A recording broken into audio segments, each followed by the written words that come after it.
They say the biggest turning points in life don't arrive with a thunderous crash, but with a quiet click, like a door softly shutting. For me, that sound was the realization I'd forgotten my wallet. It was a Tuesday morning, just like any other.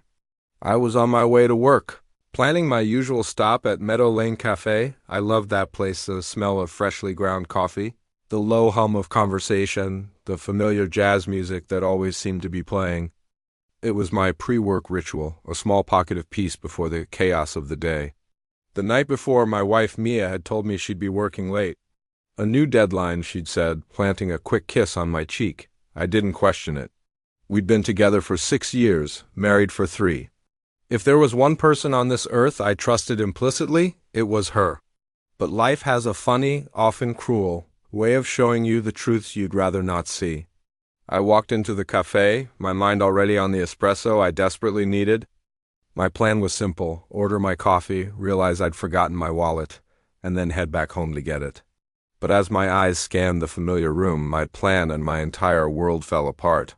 There she was, Mia, sitting at our table, the one in the corner by the window where we'd spent countless lazy Sunday mornings. And she wasn't alone. Across from her sat a man I'd never seen before. He was wearing a crisp navy suit with hair that looked like it had been professionally styled. He had one of those smiles that felt rehearsed, radiating a confidence that bordered on arrogance. He leaned in close, their foreheads almost touching. Then he reached across the table and took her hand, and she let him. There was no hesitation, no awkward flinch. It was just familiar, like they'd done it 1,000 times before. My heart didn't shatter, it didn't explode. It just sank, slowly, painfully, like a stone being lowered into icy water. As she laughed, it wasn't a polite, professional laugh. It was soft, intimate. It was the laugh she used to share only with me. In that single, quiet moment, something deep inside me broke. She didn't see me standing there, frozen by the doorway.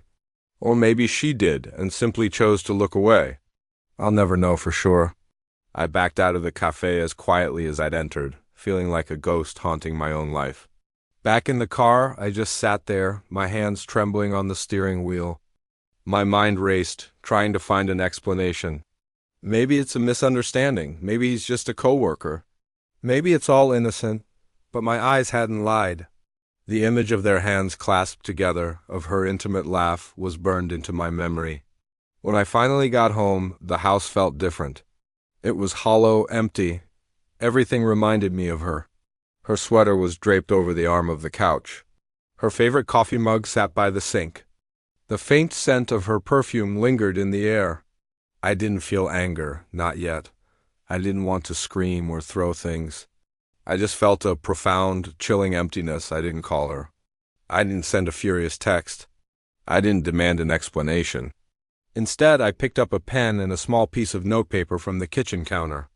I wrote just 3 words: "Don't come home." It was sharp, quiet, and final. I've always believed that if you have to explain why a relationship is over, it was over long before the words were ever spoken. I left the note right there on the counter where she couldn't miss it. Then I packed a small bag. My laptop, a few shirts, a toothbrush, the bare essentials. I closed the front door behind me without slamming it. Walking away wasn't the hard part. The hard part was realizing just how long ago she must have stopped loving me.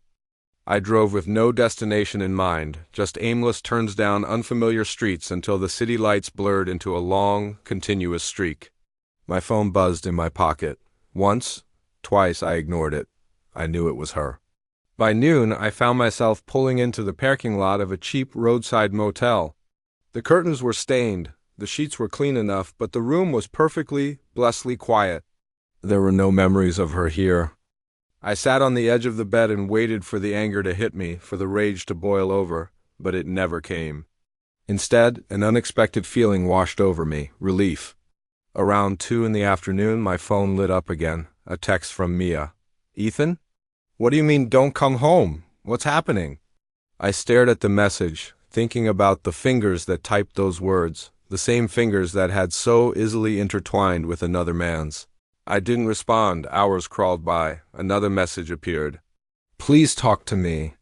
I swear it's not what it looked like. For a split second, I almost wanted to believe her. But then I saw her laughing in my mind's eye again, that soft, private laugh she'd stolen from me, and I knew. The truth wasn't blurry. It was painfully clear. I powered off my phone. And for the first time in years, the silence didn't feel lonely. It felt like peace. The next morning, I went for a walk. The world outside the motel was business as usual. Cars honked, people hurried to work, dogs barked. It struck me then that personal pain doesn't pause the world for anyone. It just forces you to learn how to walk through it differently. I wasn't interested in revenge or drama. All I wanted was distance, a clean break from the life that had been a lie. By noon, I had booked a small Airbnb on the other side of town. It was a minimalist space with clean lines and big windows, a stark contrast to the chaos swirling inside me. That evening, I turned my phone back on. Another message from Mia. "Ethan, please come home. We need to talk." Nothing happened? I can explain? That word? Explain. It tasted like poison. You explain a misunderstanding. You don't explain away intimacy with a stranger. I didn't reply. It wasn't about being cruel. It was about choosing clarity. She hadn't just crossed a line that morning in the cafe. Boundaries don't just snap. They erode over time, worn down by countless small betrayals until one day you witnessed the final collapse.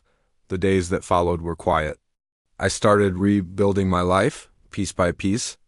I called my parents and told them I needed some time. I met an old friend for lunch. I finally signed up for that woodworking class I'd been putting off for years. I took long walks, deliberately leaving my phone behind. Life didn't magically get better overnight, but it stopped feeling so small, so confined. Then, about a week later, I found myself driving past Meadow Lane Cafe again. I didn't plan it, it just happened. And there she was, at the same table, by the same window, with the same man. This time they weren't holding hands or leaning in close. But the air of familiarity between them was still there, now just exposed and awkward. Her eyes flickered up and she saw my car. I watched the color drain from her face, but I didn't stop. I didn't even slow down. I just kept driving. Not out of spite or anger, but because that chapter of my life was finished.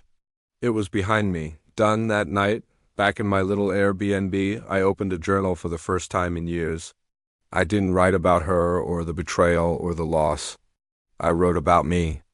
I wrote about the man I was rediscovering one quiet decision at a time.